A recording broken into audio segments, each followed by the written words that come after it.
Hi, I'm John Hartness, and most weeks on this show I play the role of Fandingo the Fantastical, spectacular-looking bard and useless combatant. But for tonight, I'm just me. I'm the author of the Quincy Harker Demon Hunter series, the Black Knight Chronicles Urban Fantasy series, the Bubba the Monster Hunter Comedic Fantasy series, and a few other things floating around here and there. Hi, I'm Joseph Brassi. I play Bjork Bjornsson, the enthusiastic and violent barbarian. Other times I'm known as Killfuck Soulshitter, eater of bathrooms. I was one of the authors in the Mongoliad project, and I just wrote a debut novel called Skyfarer, which has explosions and sword fights and badass shit. Go buy it, yeah, bricks. All right, it's a special treat, readers, or listeners, I guess, because I, Rick Walteri, will not be playing Silas Kane or the Arrow of the Gods tonight. Instead, I'll just be playing me. You know, that guy who wrote the Tome of Bill and a bunch of other shit, including a whole ton of stories that I really should be editing right now. Hello, my name is Robert Bevan. I play the role of Robert Bevan, Notorious Rogue. In real life, I write the Caverns and Creatures series of comedy fantasy novels and short stories, starting with the first book, Critical Failures. Hey there, my name's Steve Weverill, normally playing Brandon Firemaster, but tonight playing the much less popular Steve Weverill, and I am the author of the Doomsayer Journeys. Well, we have a special interlude episode tonight because Drew sends a special message basically saying, fuck all you listeners. Just kidding. Drew's at a con, so that means hotel Wi-Fi, which pretty much means no Drew. So instead, we're just going to do an interlude episode tonight. We tried to get our shit together and talk about maybe playing a game or doing something, but there's only so much you can do with herding cats. It pretty much ended right about the idea of getting our shit together. And, okay, then we're done. I've been doing edits all day, so my brain is like a special sort of mush. Well, fortunately, our listeners are like, they're dedicated to asking us, like, good or shitty questions. Regardless, we have a ton of them on the board tonight. So, as an interlude episode, we'd figure we'd work through hopefully each and every one of them and give you answers to questions that you probably didn't really need to know answers to. But for some reason you asked anyway. Oh, God. Really sold that there, Rick. It's just going out on Thanksgiving, isn't it? Huh. I guess it'll go out the day before, yeah. The day before, yeah. Oh, huh. Well, So, something to be thankful for. Yeah. Happy Thanksgiving, weirdos. Well, what's everybody? Well, before we get to that, I mean, what are you guys doing for Thanksgiving? Minus you, Steve. I guess it's just Wednesday for you. Yeah, shaking my fist in America's direction, saying, "Next time, America." Yeah, I think it's still going to be Thursday, though. Yeah. Well. Just saying. My two brothers and sister and I and our assorted family and their children and their children's children get together with my dad and we eat lunch. And then they go off to other family Thanksgivings and my wife and sister and I hang out with my dad for a while. We're going to try to get together with my wife's family earlier in the week or later in the week or sometime. But it's a big traditional redneck Thanksgiving. It'll be our first Thanksgiving in Atlanta. My parents and niece and nephew are driving up here, which it's kind of nice. There's the big family Thanksgiving, but having it here at my house means I don't have to drive and I can drink a lot more. So. And the more family you have involved, the more drinking needs to be involved. That does tend to be, yeah. It's a direct correlation. Yeah, so, typically it's so much family, so little drinking. Oh. It's I'm gonna be down at I think my parents are hosting this year, so it's gonna be me, the wife and kids, and my large extended family on the ranch, which will be interesting. On the ranch? Are you a cowboy soldier, Jeff? No. My parents own a like a large 11-acre pseudo ranch-like property that is underwater. Cowboys. It's underwater? The field turns into a lake in the winter. Oh, cool. So and they just bought a canoe. How deep does this field lake get? Deep enough to put a canoe on it. Do you grow rice?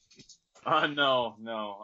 Mostly in the summer we would put horses or beef steers out on there. It's like the opposite of Field of Dreams. If you drown them, they won't come. It led to some really cool college experiences, like coming home and one day and the lovely smell in the house, and walk upstairs and Dad's cooking a giant heart in cast iron cauldron. You should put fish in the water and watch them flap around when the water was Stupid fish! You should learn to breathe air. Can we go back Maybe to they'll the like giant heart? Are we talking like a dragon heart? Or... No, a beef steer heart. I thought we were deliberately skipping over that and pretending like we hadn't heard it. No. Yeah. I'm writing another book with a dragon in it. I want to hear about big hearts. It was about the size of like something between kind of like a dodgeball. So pumpkin. Yeah, it's a pumpkin-sized heart. Pumpkin heart. What would have made that better is if you came home and your dad was doing that and he was wearing like a Mola Ram costume. Oh no! I think he was wearing like jogging shorts or something. Or he was wearing like a vest made out of skin. But maybe I was just listening to an audiobook about Ed Gein and I get the two confused. Maybe if I ever do one of the tie-in stories at some point, I'll call it Pumpkin Heart. Pumpkin Heart. Yeah. Next Tim Burton movie. That's just creepy as fuck. I've never really thought about that, but Thanksgiving. Steers are big, so yeah, I guess they'd have they big are hearts. It was very, very sad because we took the horse out of the field before we had it killed. We took the horse out of the field that had been sharing with the horse, and for the last 24 hours before it was executed, it sat in the corner of the field where the horse had left and cried. It was probably Disney thinking, why'd you take my horse friend away? You're probably going to eat it. Well, kinda, but not. Yeah, so anyway, I understand we have questions. Thanksgiving I don't want to know what Rick's doing. Oh, something, I used to do the big family thing, but since we've reached a point in our lives where most of the family hates us and we kind of hate most of the family, those have gotten much smaller. Yeah. So the only thing I'm going to do is I'm going to drive down to the Jersey Shore, her home, and then usually our tradition is my wife will make a whole ton of stuff for lunch to the point where we'll sit down at dinner and be like, does anybody actually want to eat this turkey? It's no. Unfortunately, since I have to drive her down and back, and since Mom really can't be around alcohol, that kind of limits my my drinking. So you just come home and pound beers until the sun comes up after you drop her off. Depending on how the day goes, that is a possibility. This is very dark. Well, some idiot decided to throw a writers' conference on the Saturday after Thanksgiving, so I'll be setting all that shit up the day after. Because I decided I don't have enough events in my life, so I'm throwing a fucking writers' fair on the Saturday after Thanksgiving. Well, so there far, in Charlotte? Yeah. Sacrificing hearts on your underwater farm seems like the best bet for Thanksgiving. Joe wins that one. I'd sure as shit sooner be at your writing conference than at the mall that weekend. So Hey, it's Small Business Saturday, bitches. Come on out. Writers are small businesses. Even great big fat writers like me. We're technically small businesses. Because I'm only the size of 2 normal employees.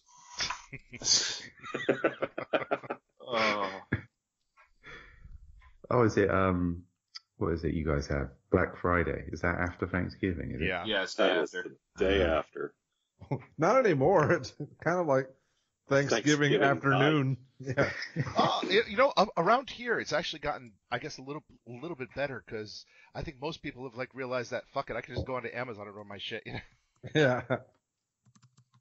Yeah, I've never understood that. It really annoys me. Obviously, we don't have Thanksgiving, but we still have Christmas, and you'll be Ungrateful pricks.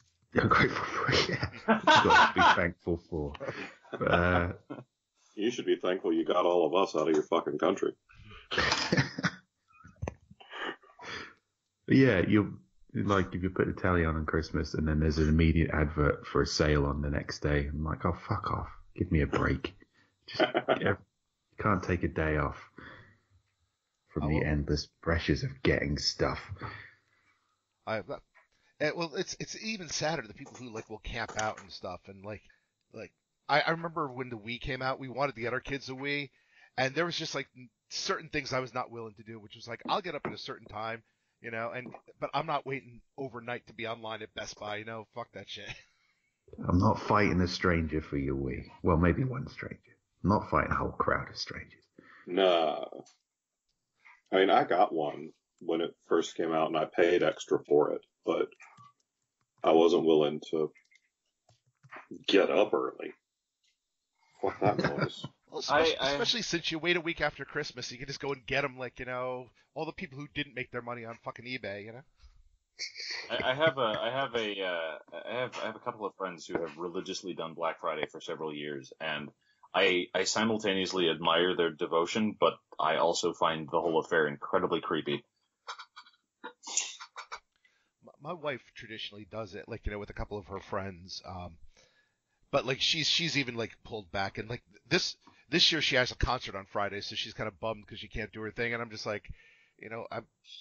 there's I don't know, the whole affair is just, it plays to the very worst of humanity. It does, almost deliberately so. It's just you've taken all that moment to be thankful. Now we're going to give you all the opportunity to be an absolute prick on Absolute Prick Day. All right.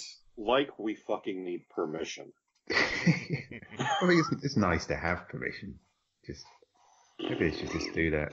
Sort of I wasn't gonna be a dick, but you created this whole day for this purpose, so yeah, you've kind of wasted.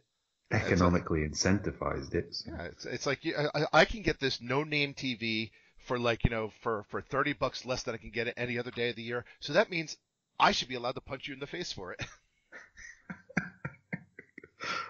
I don't need a TV. Don't even want a TV.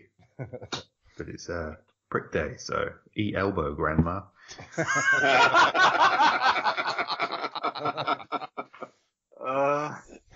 In case anyone was ever wondering, yes, we understand that we are indeed horrible human beings. We calls it like we sees it.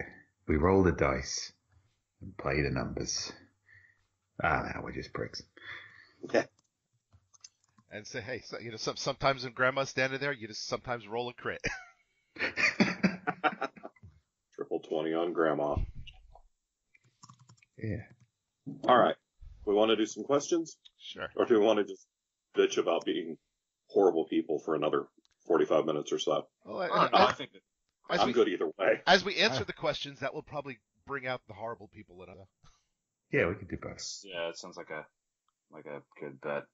All right, who's fielding them? I got it up. I can field them. Okay, cool. We'll just go down the list. Our friend Ketiko, or Ketiko, or whatever. What? Okay. Asks, do you all believe in magic, demons, paranormal activity? If not, how about aliens? Ooh, we actually did a whole podcast on the Mimic Chest. How the fuck should I know what aliens believe in?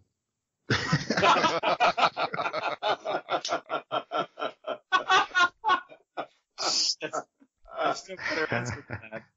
Done. Mic dropped. Moving right along, and if you want to hear our answer to that, pay up for Patreon.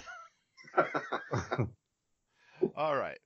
So Bethany asks, I love how it sounds like you guys are having a blast playing. I'm playing a game right now where everyone is super serious, while I mostly just cause trouble. Thumbs up to that. Yeah. And it tends to piss the DM off.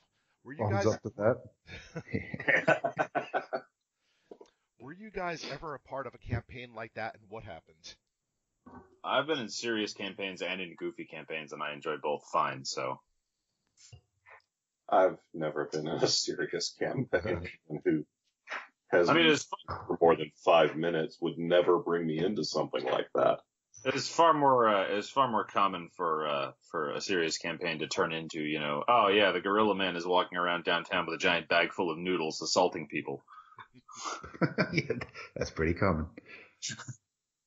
I mean, before I got on this podcast, I hadn't roleplayed in 20 years, and back when I did, I smoked a lot of fucking weed, so I've never been in a serious campaign.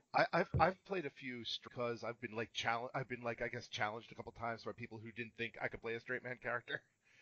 But you took a game seriously just to spite someone. Exactly. Oh, that's perfect. I did that once in a Magic tournament. I took it seriously just to fuck with somebody. Still lost. Sucked. Believe it or not, most of the gaming I've done has been, I don't know that I'd say serious, but not just goofing around and being stupid. I mean, we tried to have a legitimate adventure, and that was the fun of it, and that was good. But I've been in some campaigns like perhaps with what Bethany is talking about, where the players are really into it, like beyond my comfort level, and like they're speaking in their shitty fake British accents, and well, not like fake, like it's unnatural and uncomfortable. They're appropriating Steve's culture badly. Yes. Yeah, Steve, you have a really good fake British accent. But man, they like get into these like long conversation, like in character conversations about their gods and shit, and like, oh man, let's get on with the game, and, and then I think, oh, this is what they think the game is, and oh. I was in a game once where like the DM was just so proud of all the shit he wrote. As you're going through town, he's given a description of every single building. And at one point I lost it. He's like, and you passed the blacksmith, and you passed, and I was like, and I close my eyes and I dig my spurs into the horse so I don't see anything. I ride my horse into a wall. To end the misery. I suppose when you think about it, we stick to the rules, at least. I think part of the attraction of our game is finding out how much we can, fuck around within the rules. So I guess we sort of take it seriously. As much as we do anything. Mm. Yeah. I was involved in one campaign where the GM was really into it, and the players were into it, but the GM started getting really weird. He took us through this dungeon crawl sequence, and every different room that we went through was just a fucking weird pattern of circles and squares on the floor, and it was like you had to figure out which circles and fucking squares to stand in to get the next door to open or what have you, and sometimes there were monsters and such, but it got to the point where this was repeated so many times that my friend Keith, when we got to the room, like the door opens and Keith suddenly explodes out of his chair and goes, "Let me guess what's in the room! A fucking combination of squares and circles!" The GM then reflexively holds up the challenge for that room, which was a fucking 3D puzzle that he wanted us to do. And Keith just goes, "Fuck you! No!" I came here to get away from this bullshit. So, yeah, he wanted us to do complex math and logic puzzles. I thought you were going to say like every room was a different kind of disturbing childhood memory he had, and he was just using the whole campaign as an That would have been excuse. awesome. You open up Yeah, a door so- and Uncle Otis is back. If I Yeah, ever that run could- a campaign, He's Joseph got would it. do it. I think that would have been great. He's got his batch of Roman candles. Come sit on my knee. Fuck! Come Alright. on, Has a come case on, of Billy, Roman bring the candles and Crisco. a bucket of Crisco. No! No! Alright. Next question. All right. Jason asks, the worst day. This probably actually we might have actually answered this with Bethany at work. Who was the worst player you ever role played with, and how bad was it? Oh, shit. I could give a funny answer, but I could give a very not funny answer, so I'll let everyone else go first. Go Uncle ahead. Otis. You can have mine, because I probably am the worst player I've ever role-played with, so. Oh, you're not. I mean, I don't know about you, but not the fir- worst person I've roleplayed with. My first group Rick. in college. Fuck you.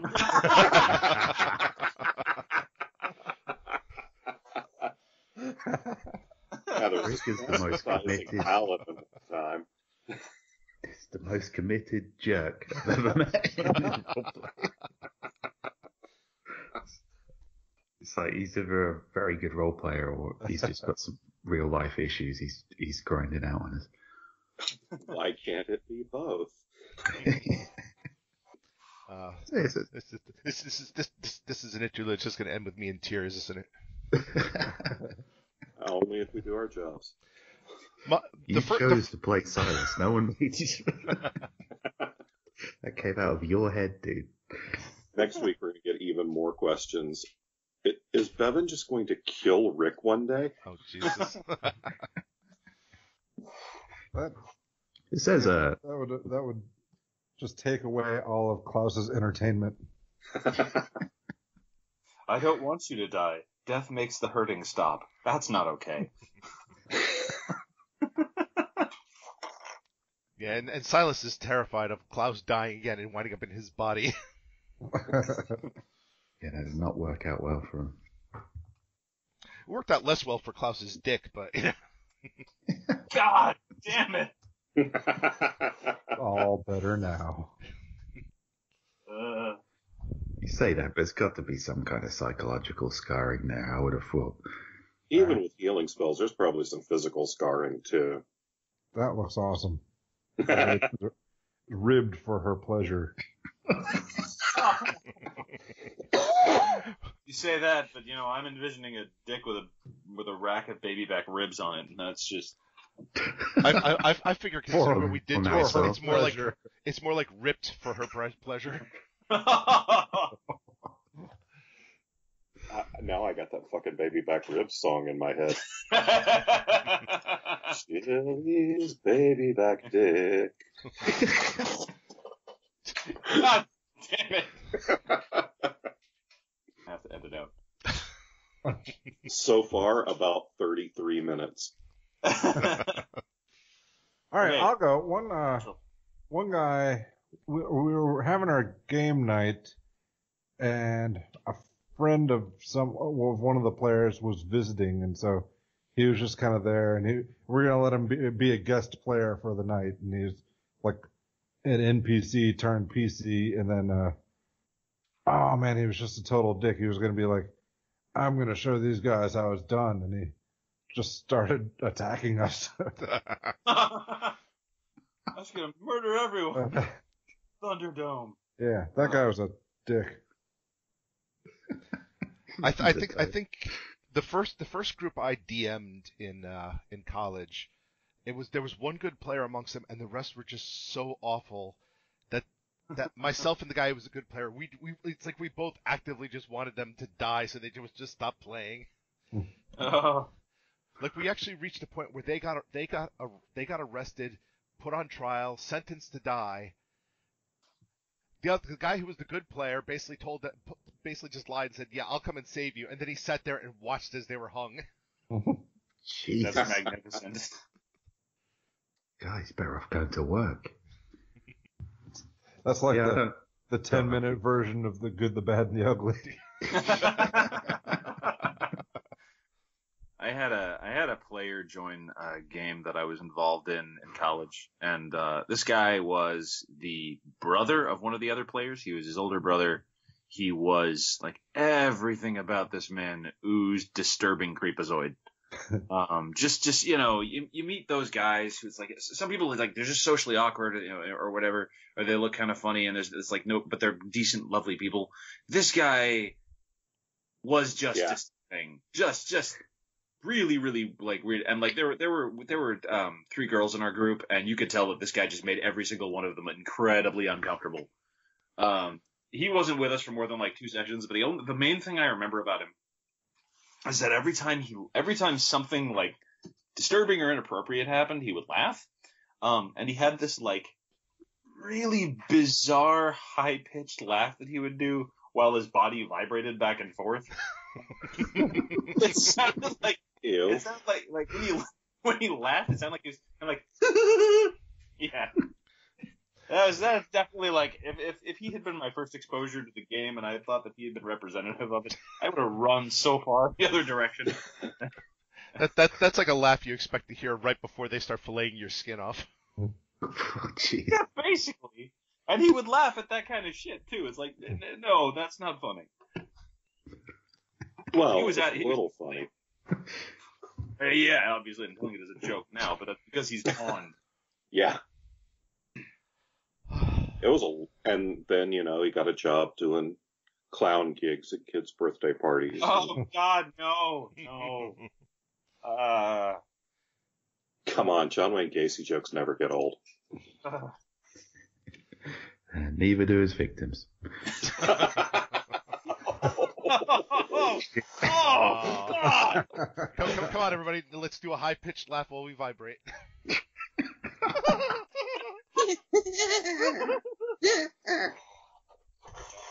That hurt a little. Let's not ever do that again. Yeah, I'm a worse person for saying that. All right. Just occurred to me, somebody is recording this, aren't they? Yes. Yes. Maybe. Maybe edit out the child murder joke I just made. I don't know. Fuck no. All right. We've written worse.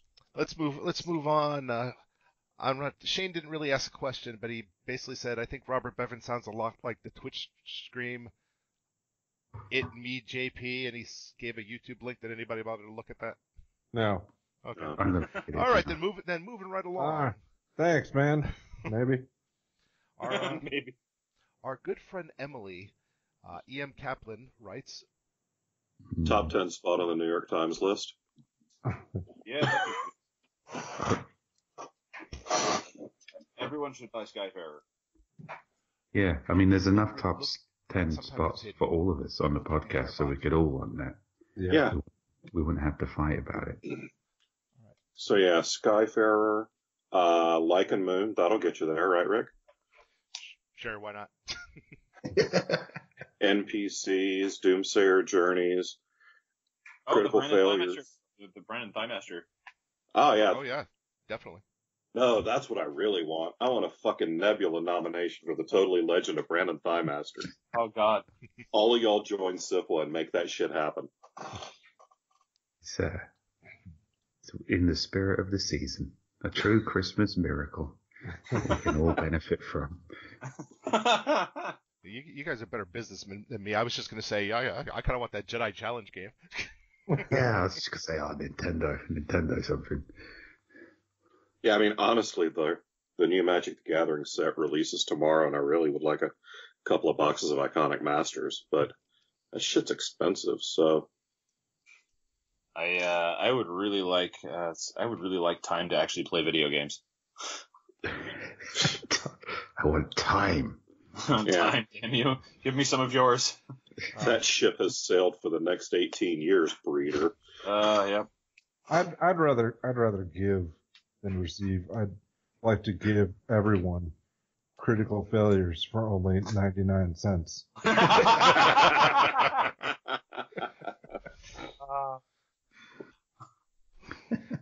A price so low it's practically giving it away.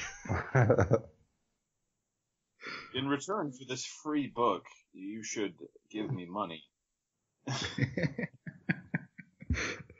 The exchange is... I've given you opportunity. Oh, God. All right, what's the next one? All right, pretty easy one here. Joseph asks, will Kutharic ever be brought back in some fashion? Well, we did kind of keep him in stasis. Yeah. Depends on whether Rob wants. Oh. Yeah, I think it pretty much just comes down to, I mean, if Croce ever just says, hey guys, can I come back? I don't think anybody's going to say no. Yeah, just to clarify that, because when we put the character art up in a banner, somebody was like, "Oh, poor Rob." It's like we didn't fall out with Rob or anything. He's still out there. He just didn't fancy doing the podcast at the moment. So obviously we wouldn't do anything with the Kutharic character without Rob.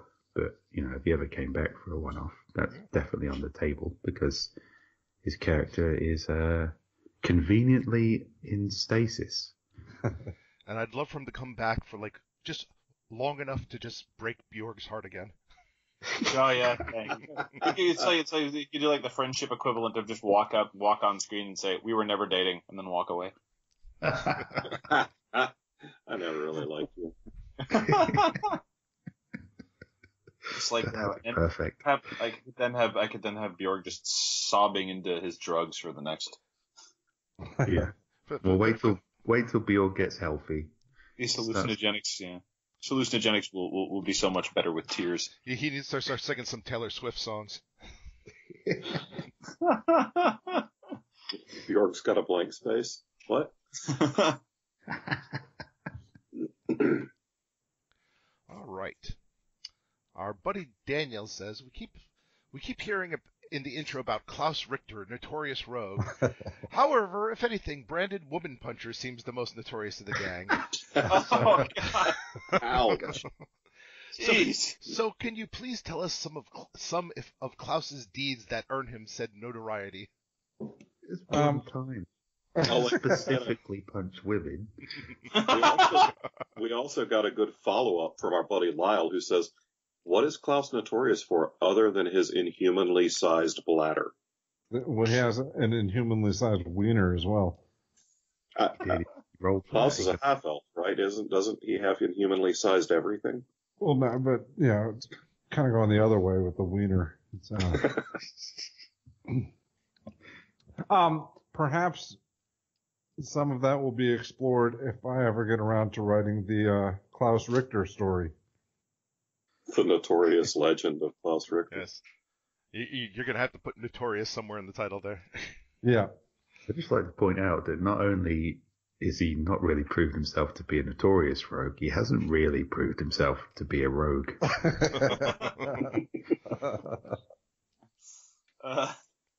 He has only ever tried to pickpocket one character. And has failed every single time. No, that first one, like my first move of the game in the first episode, I think it was one of you guys. You stole a pie. Well, no, but before that, I pickpocketed somebody, and I got like some coins or something, and then I stole a pie. That's boom, rogue. Oh God. Rogue or Northeast schoolchild in a twee comedy. I know you said naughty, but I heard Northeast. I was like, what the fuck is wrong with Northeast children? They're all thieves. Yeah, son, I don't want you hanging out with them Northies. Can't trust them. I mean, I grew up in the greater Boston area, so this isn't entirely unfamiliar to me. Fucking Kennedy. All right. So yeah, it could be that Klaus is just a notoriously ineffective rogue. Never specifies. Next real session, Klaus pickpockets everyone. I've had some lousy rolls. And you've had some good rolls that, like, that I've just somehow critted against. Yeah. Almost makes you believe in Torek. No, Torek would have let me have it. Yeah. Yeah, we're in tricky theological territory here. Yeah, if anyone likes Silas less than the rest of us, it's Torek. I mean, God, how annoying is it when you remove your love from someone and then he takes it back? That's quite a disturbing way of putting it. Silas is like Torek's, dangerously obsessed ex-boyfriend. Silas is the guy who keeps using Toreg as a job reference, despite the fact that Toreg keeps telling him, "No, you never worked for me." It's more like Silas is Torek's swim fan. We're never dating. Torek comes down from the heavens. No, really. Not my paladin. Hashtag not my paladin. Silas says, "Thank you, Toreg." I just figured Silas has a humiliation fetish. There's something creepy going on there anyway. Well, you'll be able to find out soon enough, as the Silas Kane scrolls are finished and are awaiting revisions. Heretic. You can't revise the Silas Kane scrolls. I've got to get started on To All the Girls I've Loved Before. It's the Fantastical Adventures of Fandango the Fantastical. I keep trying to come up with a good Bjork story, but all I can think of is a whole bunch of horrible twists on holiday fables. You should just That sounds great. Yeah. Bjork and the Seven Dwarfs, but everyone dies. It could just be an illustrated children's book. Oh, for God. children with no soul. I can talk to John. Yeah, all the other barbarians used to laugh and call him names, so Bjork killed them. I would actually, I've seen him as this immense, I've been, trying to play him as this extremely positive character, fight against that urge to have him be that guy who's really nice because he murdered everyone at home. Complex guy. There's a reason I left the North. There is no North anymore. I ran out of victims. Had to leave. What do you mean, family? I thought those were the shadow voices.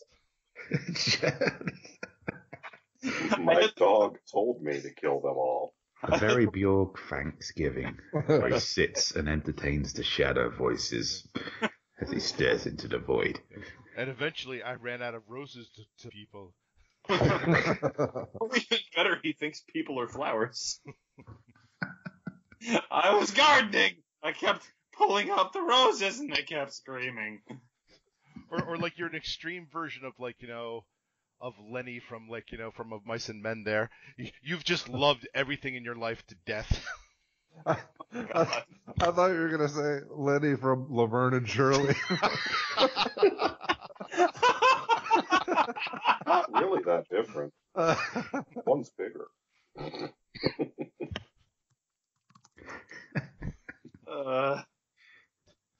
All right. I'm literary. God, that's great. If I ever play a campaign where I roleplay a barbarian, definitely taking Lenny from Laverne and Shirley. Hello.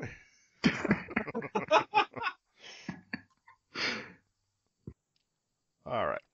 Christopher has a question for us. Have you guys ever had a DM force you into playing a role? And your name for tonight will be Susan.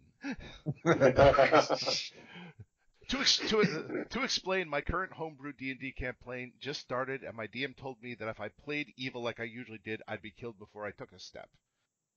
I'm not really sure that's forcing as much as telling you, okay, we're not playing an evil campaign, asshole. Whoa. Does he mean you can't play evil, or can't play evil like he does? Like he plays evil badly. That is the most lawyer-like answer I've ever heard. now, I'll be playing a different type of evil tonight. Tonight we're going for corporate evil. I purchased your homeland, and I'm bulldozing it, putting in a mini mart. Bevan is our evil genie tonight. He's taking all these questions, going, "Wish granted." Corporate evil should definitely be on the scale somewhere, on the spectrum of morality that you can Alignment. Yes, alignment. There's like lawful evil, neutral evil, chaotic evil, fucking asshole evil. I guess Yeah, corporate no. evil is kind of lawful evil. Actually, how how awesome would that be in a campaign, though? It's like, no, I don't burn down the orphanage. I buy it out and evict them. Well, exactly. It suits real life. In real life, there is, evil, good, chaotic, neutral, and corporate, which exists outside of everything and can pretty much do what it wants if it has enough money. And gets tax breaks for Are you it. sure you're not American, Steve? Just a student of our history. I think the short answer for Christopher is no. Yeah, no. I mean, I don't do the whole role play thing. If you're into that, that's cool. You be you. It's just not my thing. I prefer Crisco and Twister, but I mean, That's a very okay. don't visualize, Joe. Don't visualize. I'm not. I went to great lengths not to. Don't think of this hairy, sweaty. No, that defense only works a few times. What's your DM safe word? Torag. I'll jump in with no as well. It says, have you ever had a DM forced into playing role? Yeah, definitely. No. I'd be extremely uncomfortable if I had. I mean, I've played in games where the person said, okay, no evil characters or no characters of this type. I'm not really sure I would call that forcing me into something. It's kind of like, okay, I'll pick somebody else. Yeah. Or just not play if Yeah. I'll tell you what, if your DM says, right, you can't play an evil role, and you get up to leave, and he says, no, you can't leave either, then you're in a bad situation, and you should get some help. And hopefully you don't have to cut off your foot to get out of the game. Oh yeah, holy shit. Just You remember, don't know what his situation is. He might be texting from some cellar somewhere. just remember, kiddies, whenever you sit down with a new group, dial 9-1 first. But dial the whole thing, just don't hit send. They're all sitting at a table and this doll just wheels in on a tricycle. I'm your DM. It's time to play a game. Oh, Jesus. And he has a twister cord with him. Well, that So- got All right, well, moving So right along. Mark asks, I love this. Mark says, "Oh, Joe, the mighty and powerful keeper of the questions, might I have the honor of having this one answered, please?" This is not the same Mark that we told to fuck off last time. Just to clarify. This is the Mark we're telling to fuck off this time. Well, Mark, here's the problem. I'm not the keeper of the questions tonight. Your fate's in the That's your hands of first others. mistake, Mark. Yeah, so fuck off. You didn't say John or Rick, the mighty keepers of the question. Oh, God damn it! Do we just have a problem? People named Mark? I would, but the question's actually really funny, so fuck it. Okay, all right, During a session, how much are each of you drinking? I often hear Drew pop the top on at least 2 beers. One, usually after a Klaus or Silas turn. Well, how can you tell audibly who's popping the top on beers? And I drink not enough to misspell during.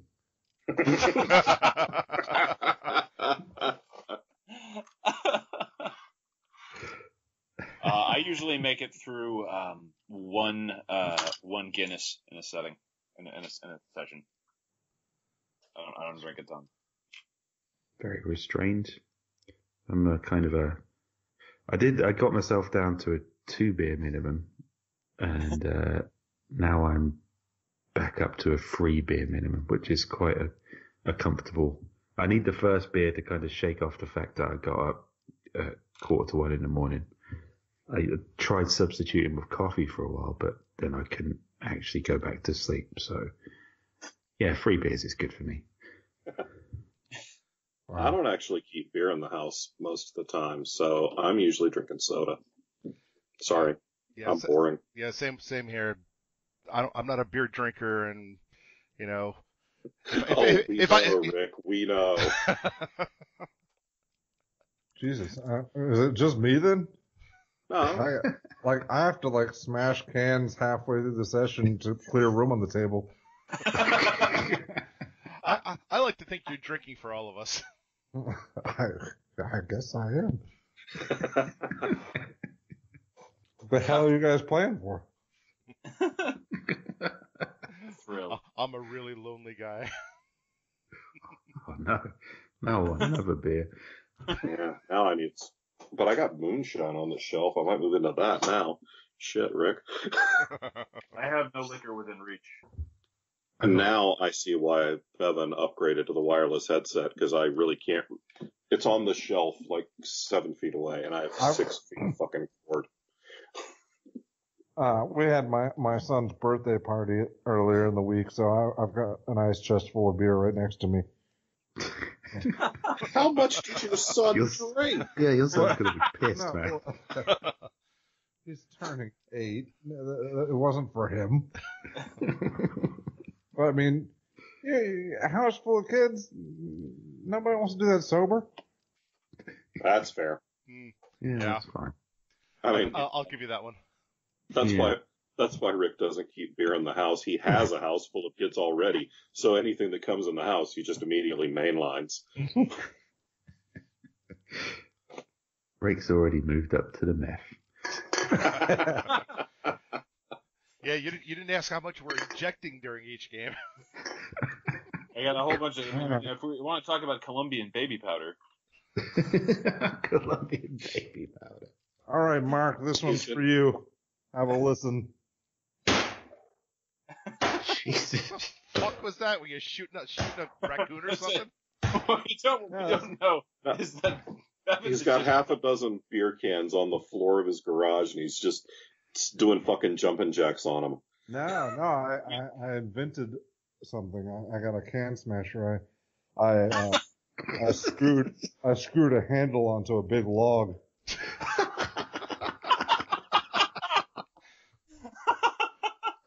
This is like something out of the Little Rascals or I something. want a picture. Yeah, we need a picture of that for the Facebook page. When I heard the noise, I'm like, and Bevan's shooting people. This is for you, Mark. What you need to do is you need to make a couple of those and put those on your website, you know?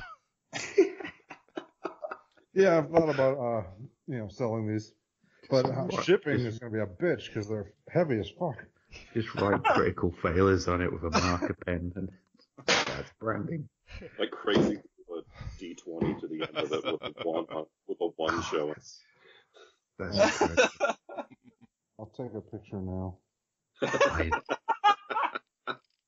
They invented something. I was really proud of this. C&E We're all going to Philly. send back Bevan pictures of just baseball bats. Stacy asks, might any of your characters have romantic pasts? Probably not close. I mean, we all know the answer to it. Yeah. Fendingo, romantic past, romantic present, romantic future. He's a plot. Yeah, Brandon, I think we could say his ongoing love affair with himself. Back to the Crisco. And Silas is that Toreg stalker. The Arrow of the Gods, though, that dude's got chicks. We We assume. I don't know. I can't. I look into Bjorg's head and think it was a special someone in the past, and I get an answer that's like a flower and a rabbit and a couple of weird symbols and screams. It's like you know that meme where with a lady who's looking confusedly around with all of the math symbols in front of her. When you ask Bjorg to think, it's like that but with flying body parts. Yeah. Well, it's safe to say that Bjorg has loved killing some things. He loves flowers. Bjorg does love many things. It's just he's definitely a passionate character. He has strange ways of showing that affection. So far, his relationship with Kufarik is like the closest we have to anybody having a relationship with anyone else. So. That's just caring about his friend. Yeah, exactly. It's the closest we've got. Who then doesn't return that caring? Yeah. Well, one day Drew's going to throw in an NPC who's just going to ask the game-ending question: why are you guys hanging with each other?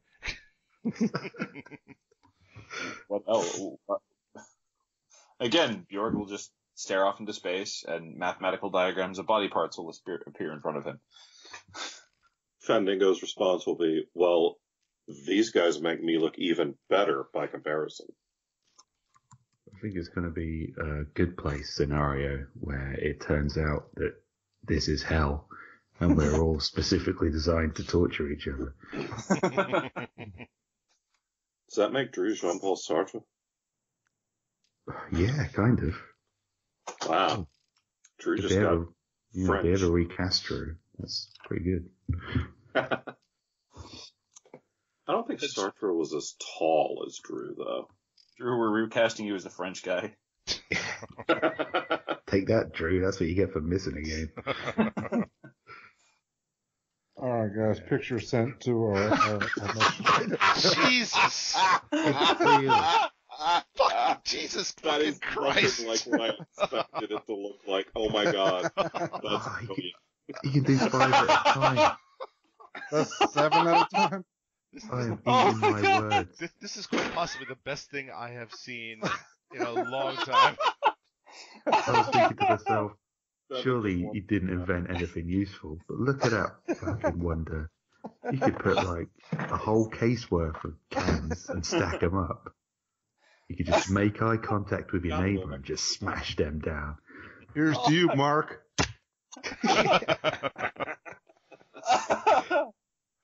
If you put that up on you should put that up on the site. Really. Oh, yeah, that has to go. That has to go on the page. Put it up on the site and don't put any explanation. Just put Mark's name. Yeah, that's spectacular. That's a work of art. Yes. I am in awe. Yeah. Outsider art. All right. So I just love that one day you just looked at this giant log and said, "This needs a handle screwed into it." No, I didn't have the log yet. He went out and acquired the log for the purpose. I had a vision. There should be a whole recorded audio blog post about the search for the proper log for this. Fucking This gold, definitely needs more explanation. What more explanation could you want? I need to of, smash cans. That's more of a haiku. I was hoping for an epic poem. Yeah, you know something? I think, dear readers, this story will be continued as a Patreon extra.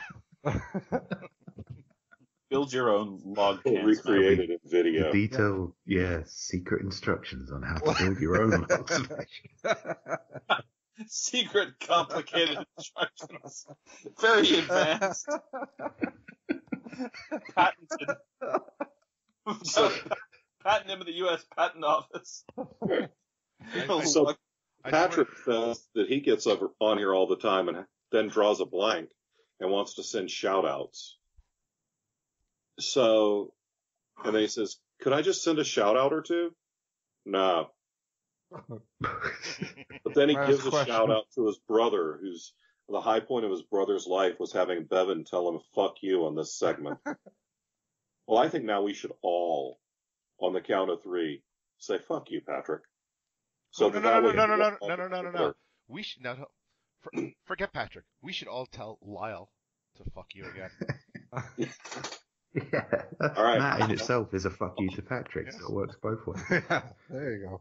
On 3. 1, 2, 3. Fuck you, Lyle. Lyle. Hey, next question's by Lyle. God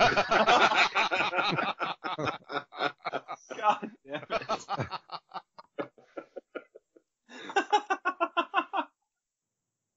And I did check, it's the same Lyle. It is. Hi, Lyle. Hey. We frequently hear about the good times had at the conventions, but what have been some of your worst times at conventions? Oh, they were the same. I was and worst times include falling down.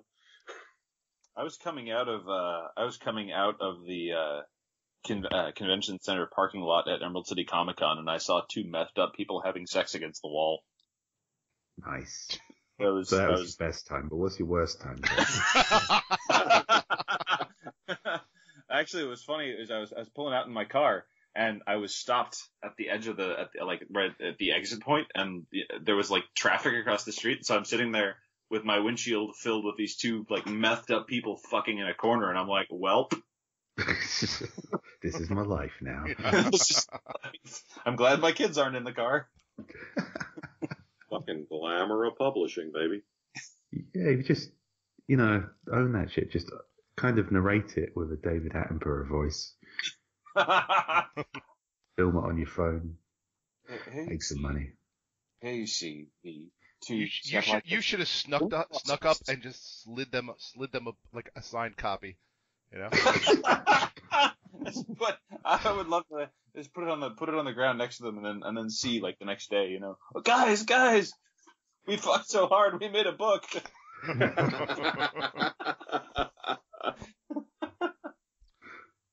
Follow your dreams, your buddy Joe.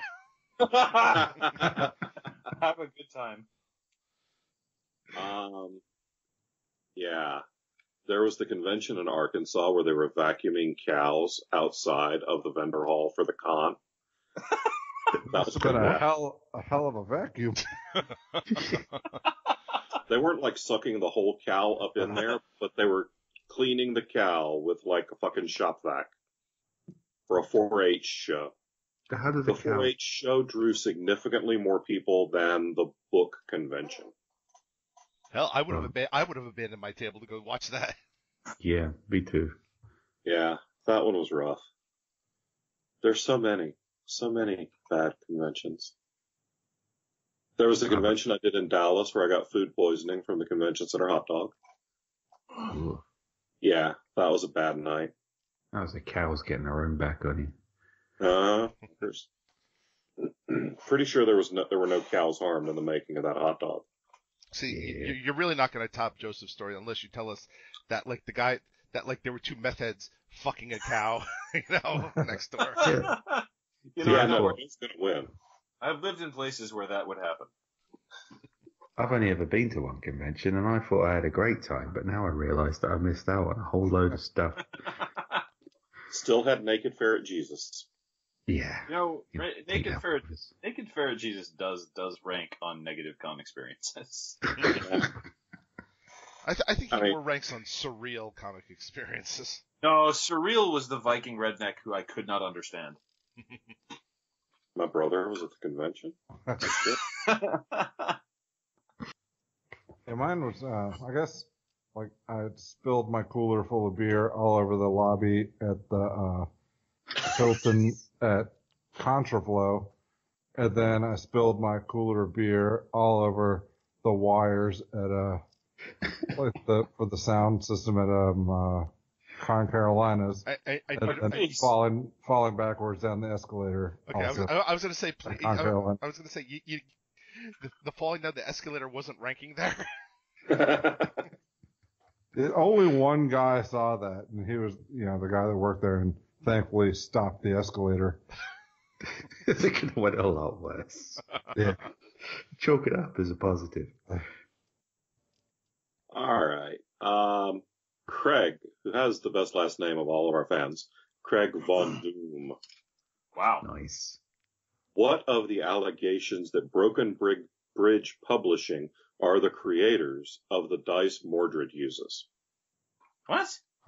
Wait, Craig's going deep on Bevan's books and Drew's books. Wow. Since Drew created Broken Bridge Publishing, none of us can neither confirm nor deny. Because Drew ain't here. Yeah. Moreover, he asks, are there temptations of putting nods to your fellow A&D crew in your works? Nothing serious, but small background points to each other's work, and not full-on shared universe stuff. Thanks, fan. I've done that a couple times. He does mention Sinus. Oh, right. All right. Sorry. There was another one, though.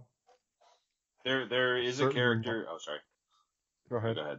I was just gonna say there is a character named Silas in the Drifting Lands, and he is fucking crazy. But that's where the similarities end. Sinus. I forgot about that.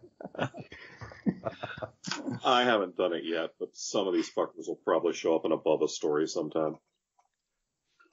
All right. Yep. All right. Cool. Kristen asks, of your literary characters, which is your favorite to write and why? Kristen gives us way too much fucking credit for our characters, ascribing literary to them. I don't know. I'm going to say Catherine when she's interacting with Drow. Yeah, Catherine is cool. Yeah. She really gets awkward, like thinking they're just black people. Yeah. That shit's funny.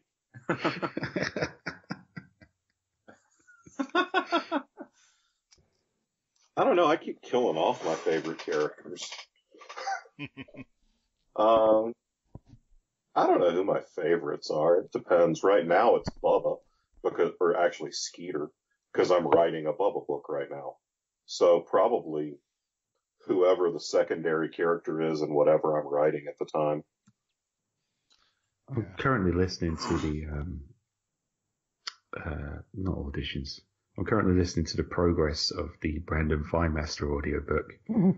And yeah, I'd have to say that Brandon has been my favourite character to write because I basically just wrote like a kind of snarky, dramatic fantasy story, and then I just get to put this idiot in it now and again. So it's a lot of fun. Yeah, I think my favorite is Gan, this creepy 12-year-old stalker who just so happens to be smarter than pretty much everybody else in the in. Pretty low bar. Sure enough. I mean, I love my protagonist in the Drifting Lands books, but I think probably my favorite character to write in terms of just the shit that comes out of her mouth is Clutch, the ship's pilot. Mm. Every time she's in a scene, and it gets like it's like even more so in the sequel book because she's every time this character opens her mouth, she says some combination of soul destroying shade getting tossed. Is there any other kind of shade? Well, there's ineffective straight shade. For the soul destroying. There's weak shade. There's the kind of shade that's cast by a really pathetic lentil plant.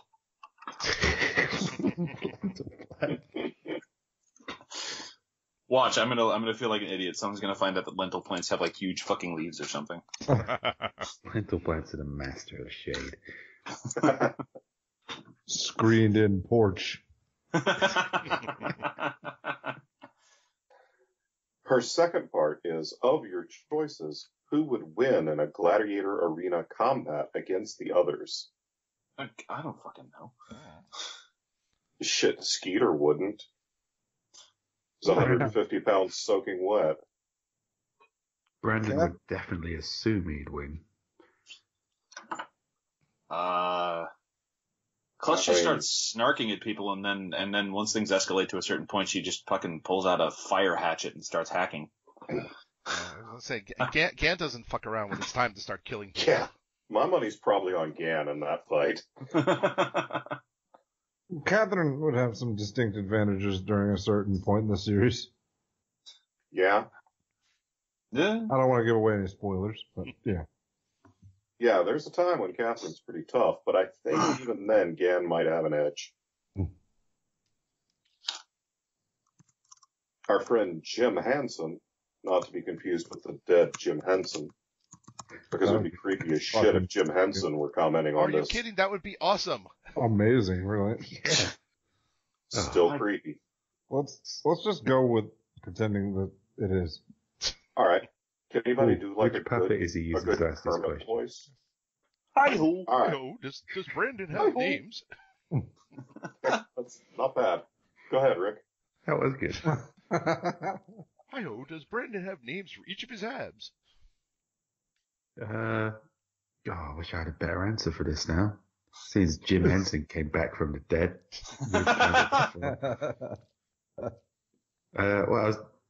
Hang on a second, let me do You're really blowing this opportunity. I am. Hang on 1 minute. Because of you, he's gonna crawl back into his grave. Nice. He's looking up baby names online. It's like, quickly, I only have till midnight. He's dragging Fozzie Bear back to hell with him. God damn it. Did you guys know apparently there are only 2 abdominal muscles? I wouldn't have ever seen any of them, so sure. Yeah, I've never seen one. I'm still convinced they're just Hollywood trickery. Apparently there aren't like 12 or however many it is that Brandon has. There are just theoretically 2 of them that are segmented. I've just got one. I just got one big. It's round. I would imagine that Brandon Firemaster calls each and every single one of his muscle, and like even the very obscure ones that aren't visible to the human eye, he just calls them by their scientific Latin name, and is immensely proud of doing so. I don't think he diminished them with a nickname at all.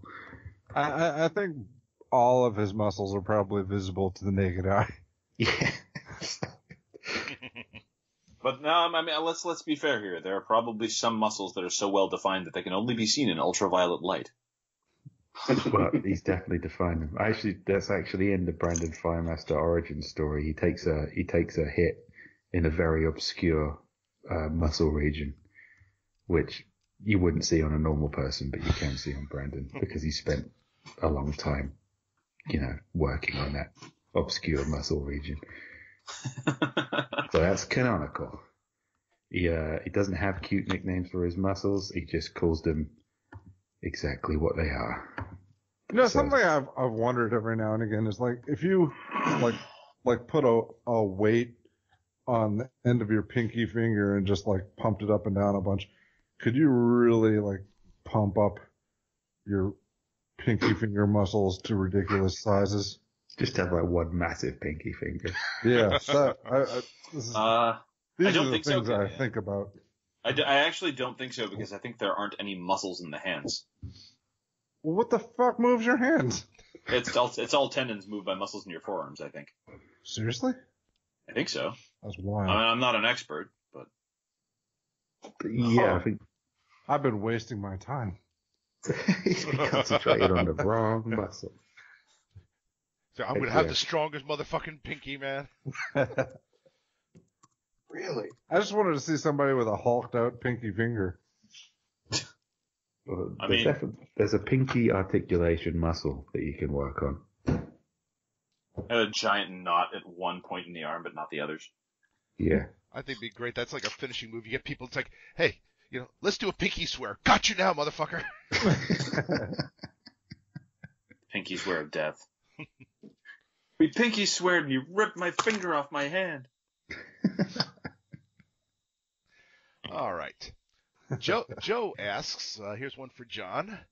You've mentioned a few times that you did theatrical lighting before you started writing full time. What were your favorite shows you worked on, and what company did you sell lights for? So, favorite shows. Shit. I did a community theater production of Rent when I thought it was going to be the last show I did theater lighting design for, and I was still working for Barbizon, which is the company I sold lights for. So since I thought I was done doing theatrical lighting after this, I called in a bunch of industry favors, and that fucking set was loaded down. I brought in about $120,000 worth of lighting equipment into the theater. It's not a very big theater. It seats like 220 people. But it had the most badass lighting rig for 3 weeks that I'd ever seen. So that one was really cool. I did a production of Corpus Christi where I lit the whole show with Christmas tree lights, and that was a lot of fun. And then I designed the I Am Loving You tour for the Avett Brothers the year they were nominated for the Grammy. And that was pretty cool. And Barbizon was the company that I sold lights for most of my time. There were a few others that I worked for off and on, but I spent 17 plus years working for those guys. That was too straight of an answer. Fuck you, Lyle. Yeah, right. Fuck you, Lyle. I also installed lights in a lot of strip clubs. So, Nice. Nothing wrong with that either. Max asks us, if you could punch one celebrity in the face, who would it be and why? Woody Allen. Sachi. Fuck, just one? Come back to me. Yeah. I mean, there's a lot, but Woody Allen, absolutely. Yeah. He's a fucking douchebag. Have you seen that guy? You'd kill him, Joe. Well, He'd just drift off into the wind like pollen. He'd just explode into pollen. he exploded to pollen. I'm not saying that's necessarily a bad thing. I'm just saying you don't have to commit to that to be the guy who exploded Woody Allen. Now, I take it back. I'm going to go with the obvious Donald Trump, and I'd wear my Caverns and Creatures t-shirt because, I'll be on camera. Oh, I think you're a consummate businessman. That's why I admire you. It's like... Yeah, I was thinking Steve Bannon. Oh, yeah. Well, Steve Bannon is kind of a wannabe celebrity. Oh, but imagine you'd have to touch his face then, though. They make gloves. They make gloves with spikes on them. His face is like the Blob now. It might just kind of wrap around your hand and draw you in.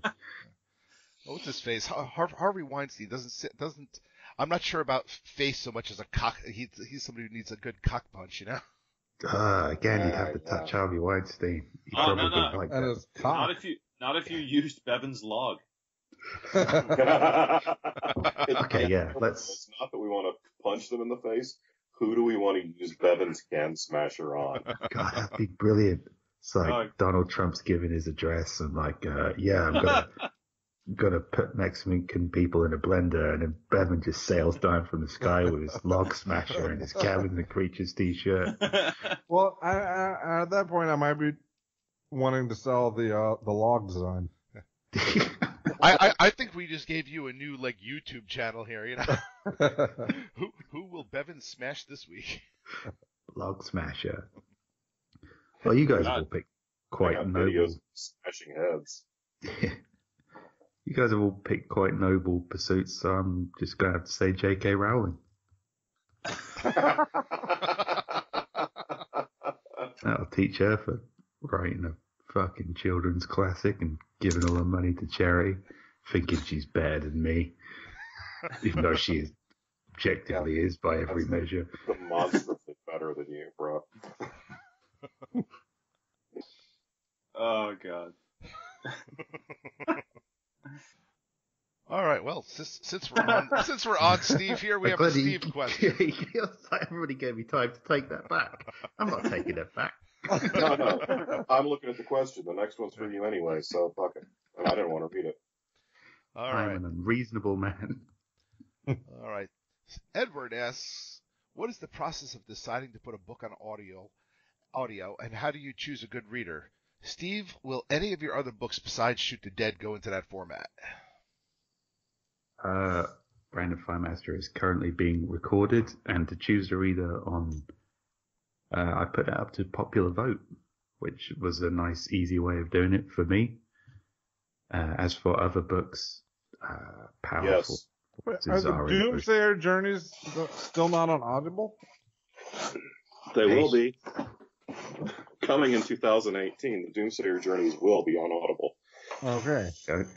Says the guy who, by the way, that contract showed up, so says the new publisher for the Doomsayer Journeys. Hey, I've been waiting for your permission to break that. I suppose we may as well break it now. Sorry. By the way. It's all John's problem now. But yeah, there we go. Falstaff Books handling the audio for the Doomsayer Journeys. Yeah, so Steve's process for choosing a narrator for the Doomsayer Journeys is he's not involved in it at all. He doesn't have to fuck with it.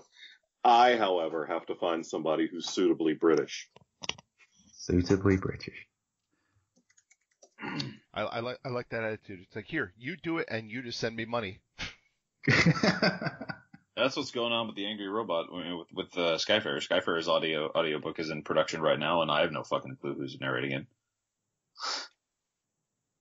Yeah, from a publisher standpoint, it's one thing to narrow it down to 3 or 4 people, and give the author a chance to talk to that, to maybe listen to some samples, but geez, you don't want to get them too involved.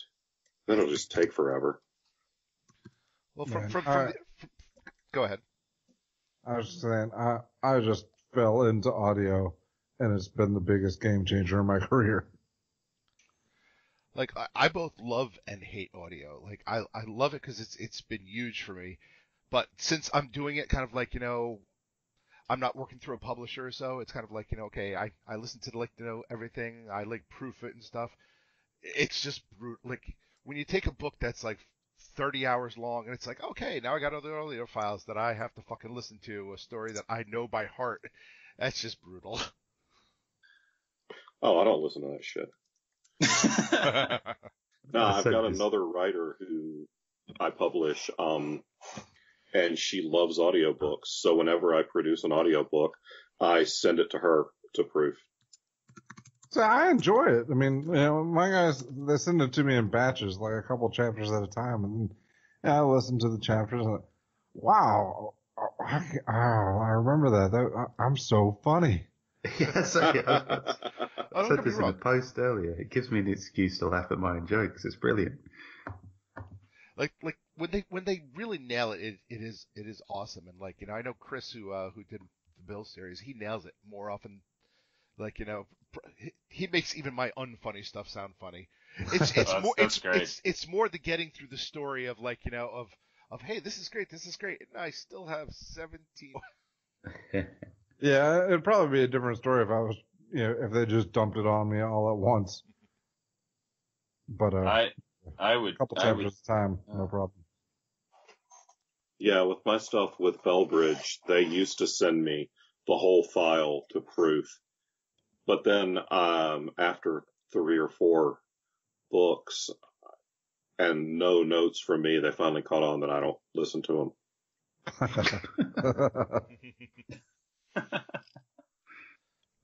Every time there's a long pause, I get the impression that I should apologize for that JK Rowling remark.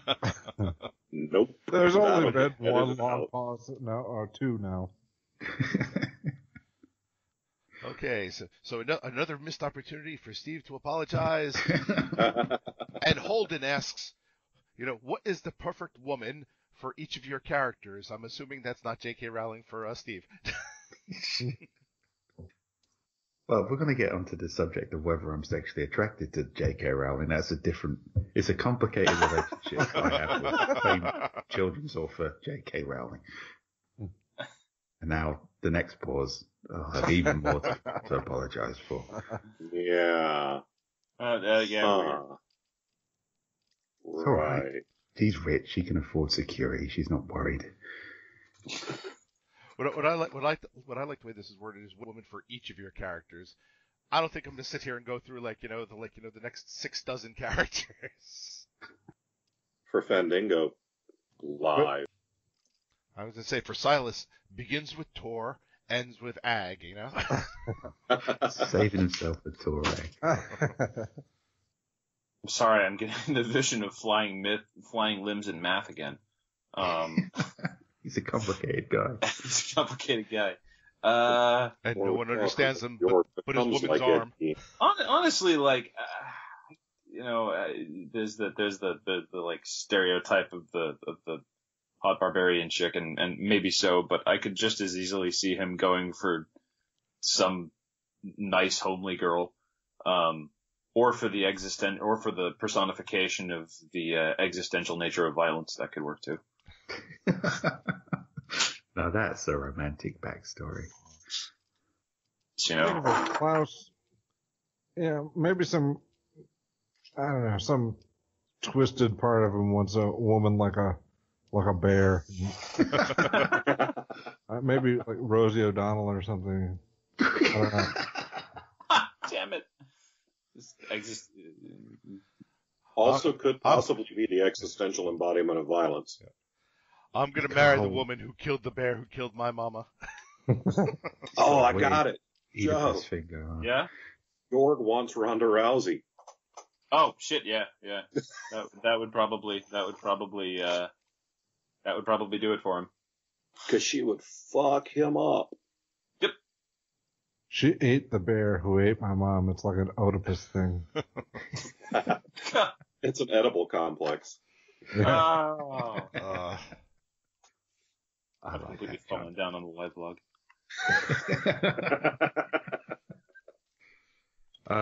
Brandon Firemaster, I suppose, canonically, I was originally going to say he was asexual, and the reason I was going to say that is because I didn't want to give off just a constant creepy, rapey vibe. But he's clearly kind of aware of what sexual attraction is on an instinctual level, but he has this weird yin yang of extreme prudism and self-aware sexuality. So can Brandon Thighmaster touch Brandon Thighmaster? I don't think he could in a sexual way. I think he'd get All right, well, yeah, that's never been clear. So basically, you're saying the perfect mate is called a mirror. exactly. I kind of got the sense that Brandon gets off on the idea of people getting off on the idea of him. Yeah, He's like Now all I see is body parts and math. I think he's very much sexually attracted to the idea of Brandon Firemaster without any kind of physical commitment being there. So. That's a complicated one. I'm not sure what letter would represent that on the whole LGBTQ thing. But. Yeah, Brandon's probably like, every night I meet me in my dreams. Oh, Lord. Wow. Never touch. He has a deep, spiritual, romantic relationship with the idea of himself. Well, since we're talking about Brandon, and we're still waiting for that uncomfortable pause of apologizing. Jerry asks, who from the party would Brandon prefer applied his various body oils, whether it's a character or an actual person? Oh, Lord. Everyone on the podcast just put their finger on their nose as in a not it gesture. Well, he wouldn't. You wouldn't have anyone touch him at all. But if he was forced to, I guess it'd probably be the arrow of the gods, because of that weird kind of situation where we all unreasonably like him. For no reason other than the fact that we all not unreasonably, the fact that we all hated Silas, and he just I'm not sure how that worked out. That was a very odd rolling session. Oh, great. Yeah. Now we're gonna have like some slash fiction where like the Arrow of the God shows up in Brandon's tent at night and says, "I'm here to give you your Master Oiler badge."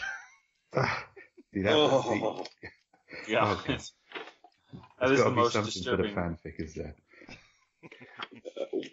Very much back in snorting life-size cocaine statues of people territory now. Canonically, Brandon Firemaster has developed a way of distributing oil around his entire body without anybody else intervening. So you would never have to be in that situation. At this point, Brandon probably sweats body oil.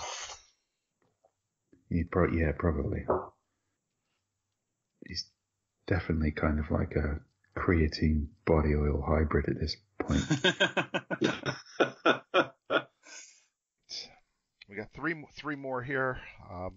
Sounds like a good. Yep.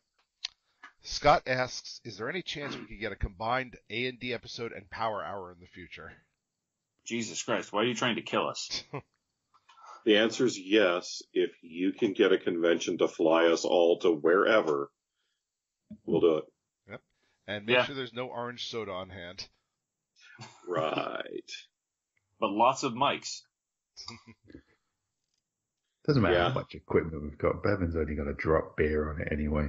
I think Joe meant Mike's Hard Lemonade. Yeah, so that's what I meant. I see. I went the same way as Steve with that one. Well, you just naturally just assumed you're referring to Bevan's tendency to destroy electrical setups with his cooler. But no, that makes sense as well. All right. Okay. Corey asks, which alignment is more fun? Y'all keep going chaotic neutral, but are there any others you enjoy? I actually really like playing lawful good sometimes. I'm lawful neutral. Am I the only guy who's lawful anything? Is anybody else? On paper, in Silas's mind, Silas is lawful good. At least he's lawful good somewhere. Yeah, I mean, don't monks have to be? They do, yeah. Yeah, you have to, yeah. Barbarians have to be chaotic, I think, as well. Or at least some shade of neutral. I just personally don't like the whole concept of alignment, except for like for example, paladins, where it's a big part of the whole class. Well, not except for Silas. But no, I find it restricting. I just use chaotic neutral as a cop out to not have to play an alignment. But surely a rogue is naturally chaotic neutral anyway. Yeah, well, I mean, the whole alignment system has evolved with each edition of the game.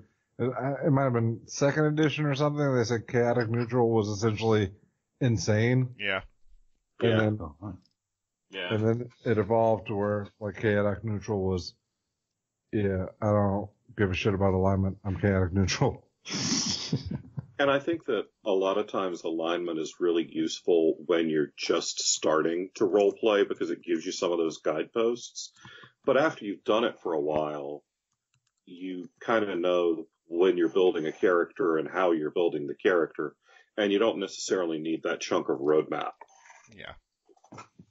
So, for some of us like me and Steve who have role played less, or it's been a long damn time, that kind of stuff's more useful, but a lot of the rest of the party has done this shit a lot more frequently and a lot more recently, so they don't need a crutch. I disagree with that even. I mean, with the specific examples of you and Steve, because, I mean, alright, sure, you haven't role played, but you've told stories. Yeah. You know how characters work.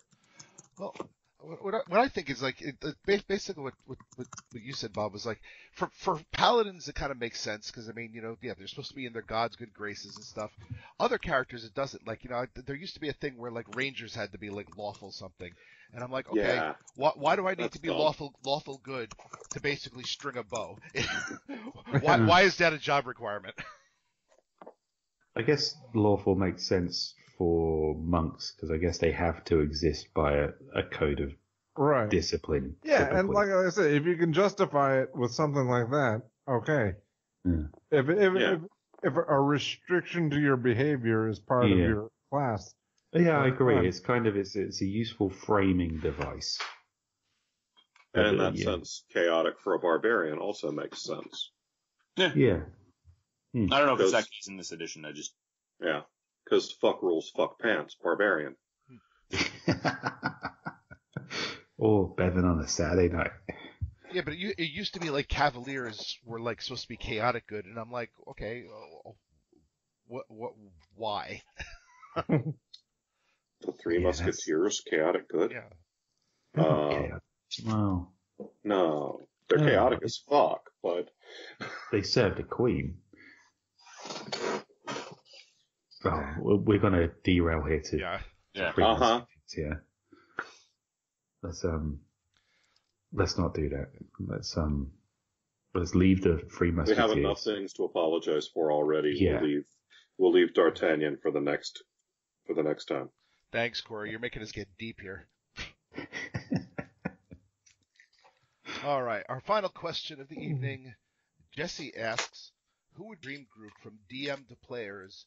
Anyone from history or present? Who would it be and why? Are we to talk about which real-life historical figures we would put into a Dungeons and Dragons party? It's like, let's see here. It's like Genghis Khan, Charles Manson. Abraham Classic Lincoln. Rick super glue.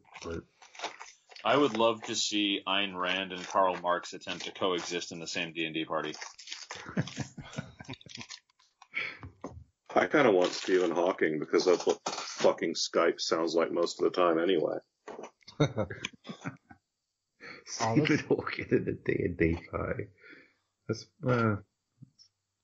yeah, why not? Yeah. Oh man. He would be the most amazing GM too. You cast Fireball. It fills the room with superheated gases. You're fucked.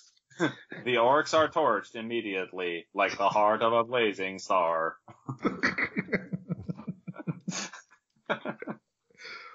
Celebrity DMs.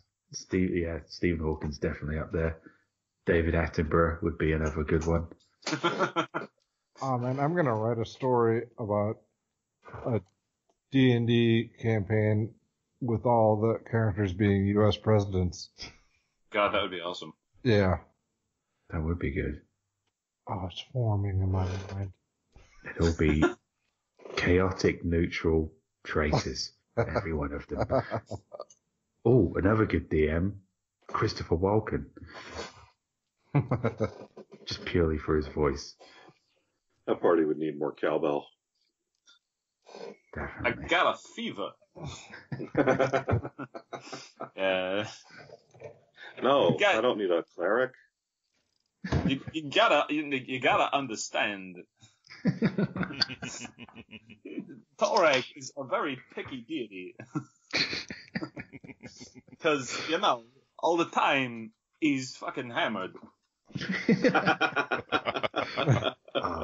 I've got a lot of requests to make of Drew when he gets back.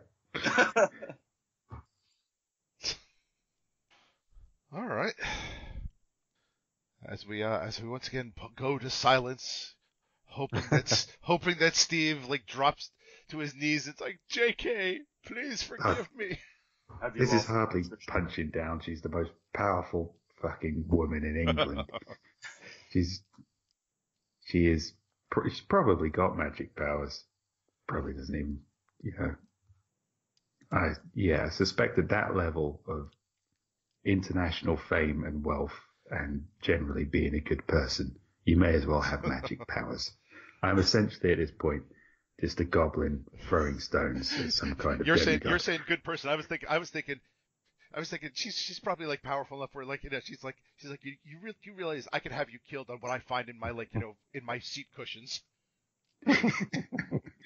She probably has a little diary somewhere that she just puts people's names into, and then they die 3 months later. Not for any sort of magic, but just because, you get to that level of power. I would hope that I had had that level of power. She has a box with a button. If I push it, I sell 100,000 books, and somebody I picked dies.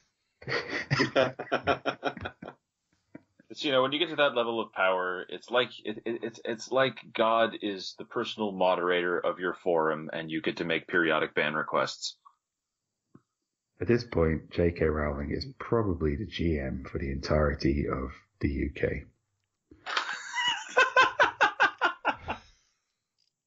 I can only assume that the only reason I continue to exist is because I am allowed to continue to exist. So, one day you're going to wake up and she's going to be standing over going, "You have ceased to amuse me." Yeah, it's just like, enough is enough. And she'll just snap her fingers and I will be snuffed out like a cigarette in the rain. She'll nod, and like Queen Elizabeth will bury a hatchet in your head. This is unusually. This is incredibly poetic for discussing J.K. Rowling committing mass murder. Well, that's fitting. Wait, hold on. Did you see something in the news? What are you talking about? Oh no! Ah, Bevan. Poor naive Bevan. Nothing she does gets reported in the news.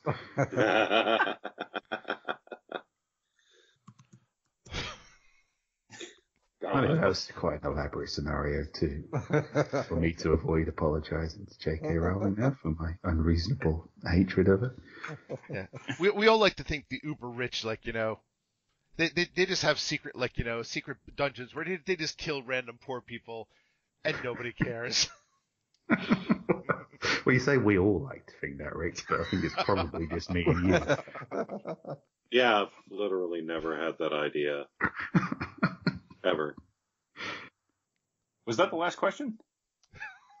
Yes. Oh, okay.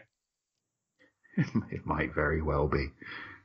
Yeah, as we all disappear into some rich fucker's dungeon. Oh, that's an Asimov story, isn't it? The last question. It is, yeah. It's a really, really good one. It's a very good no spoilers here. No spoilers. It's just. But the last question is basically ends up they're searching for the meaning of existence, and then J.K. Rowling comes down and kills them all.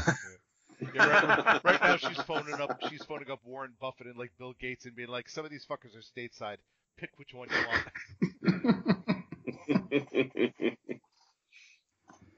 All right, so that is the last of the questions. Yeah. Yes, it is. I would say to any listeners who enjoy us talking total bullshit and J.K. Rowling conspiracy theories, if you sign up to the Patreon, we do something like this once a month, at least.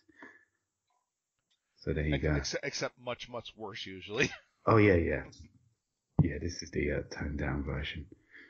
I'm normally about 8 beers in at this point and really getting down to the nitty gritty of, I've got like a clipboard with pictures of J.K. Rowling and little bits of red thread going everywhere. And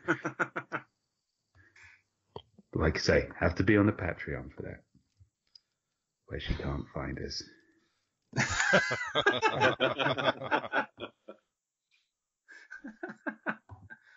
Yeah. I guess that's it then. Are we done? Yeah, I guess that's it. Okay.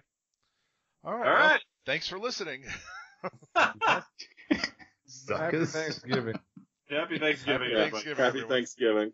Take care. Bye. Be thankful this one's over. Cheers, guys. Bye. Cheers. Take care. Bye.